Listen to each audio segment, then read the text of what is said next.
করবো একটু আলাদাভাবে। চিকেনটা ধুয়ে রেখেছি, কাঠের উনুনে রান্না করব। একটু মশলা বানিয়ে নিচ্ছি, একটু ভেজে নেবো। এগুলো ধনে দিলাম, তেজপাতা দিলাম, কটা কাজু বাদাম দিলাম, গোলমরিচ দিলাম,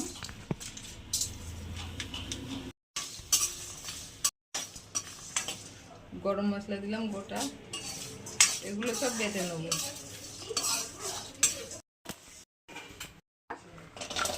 আদা, টমেটো, আদা দিতে হবে এর মধ্যে।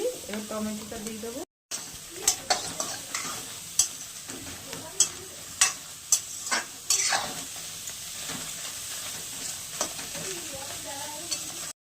ওই ভাজা মশলাটা ডাস্ট করে নিয়েছি, খুব গুঁড়ো হয়নি কিন্তু ঠিক আছে এটা।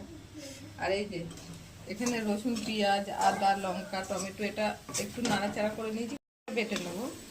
দিয়ে রাখবো যে বাটা মশলাটা কিন্তু একটু গোটা গোটা রেখেছি। দুটো তেজপাতা দিলাম, লবণ, হলুদ সব দিয়ে দেবো। এবার হলুদ দিলাম, দিলাম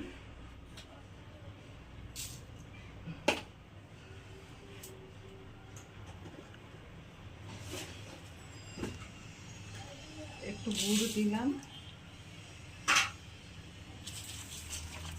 কাশ্মীর লঙ্কা গুঁড়োর সাথে একটুখানি সর্ষের তেল দিতে হবে দেখে জন্য, নাহলে কালারটা দিয়েছি যেহেতু কালার হবে না, তাই কাশ্মীর লঙ্কার গুঁড়োটা দিলাম। তো রেখে দেবো মাখিয়ে। এটা অল্প একটু সর্ষের তেল দেবো, বেশি না। এবার ঢাকা দিয়ে রেখে দেবো মাখিয়ে দিয়ে।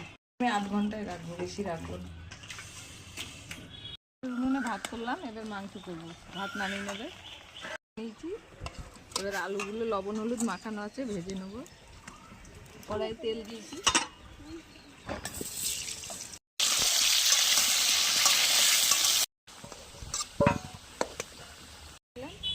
এবারে দুটো শুকনো লঙ্কা আলু ভাজার তেলে আর একটু জিরে ফোড়ন দেবো।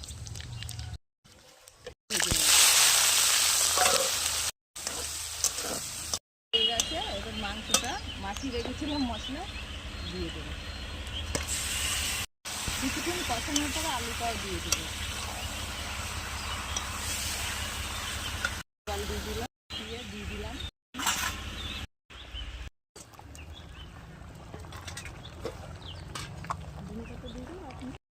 তারপরে গরম জল করা আছে, পরে দেবো। মশলা দিয়ে দেবো, গুঁড়ো করে রেখেছিলাম যেটা, আর অর্ধেকটা নামানোর আগে দেবো। ধনে পাতা বেটে রেখেছিলাম, দিয়ে দিলাম। আর একটু কষবো।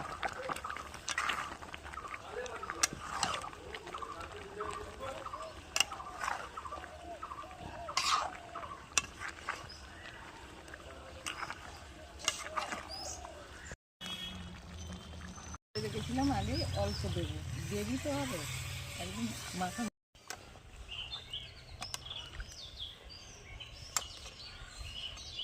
লবণ দিতে হবে না তো, দিয়ে এটা দিয়ে দিলাম। Chicken curry. গ্যাস দিচ্ছে না বলে এর জন্য আমরা সবাই কাঠেই রান্না করছি। যবে গ্যাস অ্যাভেলেবেল দেবে তখন আবার গ্যাসেই রান্না করবো, না ছাড়া এই কাঠেই রান্না হবে। ভাতটাও কাঠে করি। আমাদের শসা বাগান ছোট্ট, শসা হলে আমি আবার ভিডিওটা করে শেয়ার করব। এই যে হয়ে গেছে চিকেন কারি। ভিডিওটা ভালো লাগলে লাইক, কমেন্ট, সাবস্ক্রাইব, শেয়ার অবশ্যই করবেন। ধন্যবাদ।